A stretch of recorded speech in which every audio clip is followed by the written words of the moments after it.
C'est désormais officiel, Rachida Dati est élue maire de Paris en devançant Emmanuel Grégoire de quelques centaines de voix seulement. La nouvelle maire de Paris, qui est toujours poursuivie en justice, pourrait cependant céder son siège dès octobre. Oui Loïc, tu as vu que Rachida Dati a été élue? Ça veut dire que ton loyer n'est plus encadré. Il augmentera de 150 € par mois dès le mois prochain. On s'écrit par email. Putain Loïc, je sais pas si t'as vu, mais Rachida Dati a été élue. Là du coup j'ai ma propriétaire, elle veut mettre mon appartement en Airbnb, j'ai 3 mois pour le quitter. Je sais pas comment je vais faire. Attends, je te rappelle dans 10 minutes. La liste des colistiers de Rachida Dati est pourtant sulfureuse.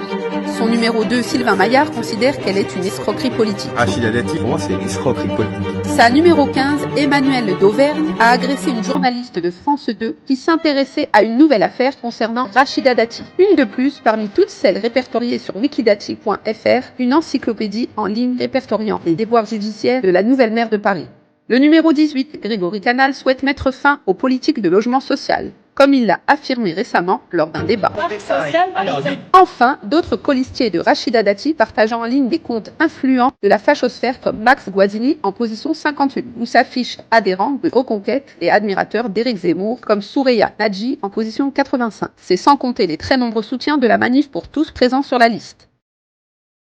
Tu as une partie des arrondissements où la collecte est privatisée, c'est-à-dire faite par une entreprise à Paris, c'est Derichebourg. Ouais. Et par exemple, tu as des arrondissements du centre et le 7e arrondissement, c'est privé. Ouais. La collecte des déchets est privée. Ouais.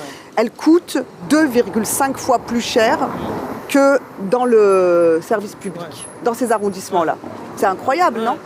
C'est-à-dire que si tout était privatisé, les impôts augmenteraient forcément pour pouvoir payer ce service-là. Donc en réalité, nous on dit que le public c'est moins cher. Mais oui, ça revient moins cher. Et là, on en a la démonstration. Alors ils disent c'est pas si sûr que ça. Ah pardon, c'est sûr que nous on va recruter davantage d'agents de propreté. Donc on dit pas qu'on va baisser le coût. On dit ça reviendra moins cher parce qu'il y aura pas la marge, il y aura pas les frais de gestion d'un prestataire privé. En revanche, ce qu'on dit c'est on va recruter des agents. On a besoin d'agents de propreté, de proximité. Regarde ce qui se passe chez nous ici. C'est un lieu de passage, tu as vu, il y a énormément de monde. C'est un grand rond-point, c'est hier, c'était vendredi soir, il y a eu beaucoup de gens qui sont venus ici, qui ont profité des restaurants, des lieux, il y a des salles de concert plus haut, etc. Mais tu n'as pas de propreté de proximité, ce qui fait que regarde comment ça... C'est tout le temps sale, c'est tout le temps sale. Là, si tu as des agents de proximité, si tu as une maison de quartier avec des agents de propreté, de proximité installés, ce genre de choses, ça n'a pas lieu. Bien sûr que les gens ne se comportent pas toujours très bien. Il faut dire la vérité. Oui, bien sûr. Il y a beaucoup de gens qui, c'est pas leur quartier ou c'est pas chez eux, ils font pas attention, ils jettent par terre. Sauf que tu vois, moi quand j'étais plus jeune, j'avais un peu fait des boulots d'été, comme ça, pour ramasser. Mais nous, on avait remarqué qu'un endroit qui est régulièrement propre, les gens hésitent à jeter quelque chose. Mais vraiment, c'est-à-dire que si tu laisses si tu laisses aller, les gens vont dire ah ok. C'est exactement et si ça. s'il y a un endroit où il y a du passage, etc. Et vraiment les déchets, pas qu'ils disparaissent, mais ils sont vraiment réduits. Une journée comme celle-là, avec tout le passage qu'il y a, des agents de propreté qui s'occupent d'entretenir la rue, les gens vont faire attention, ils vont pas jeter par terre. C'est exactement ça.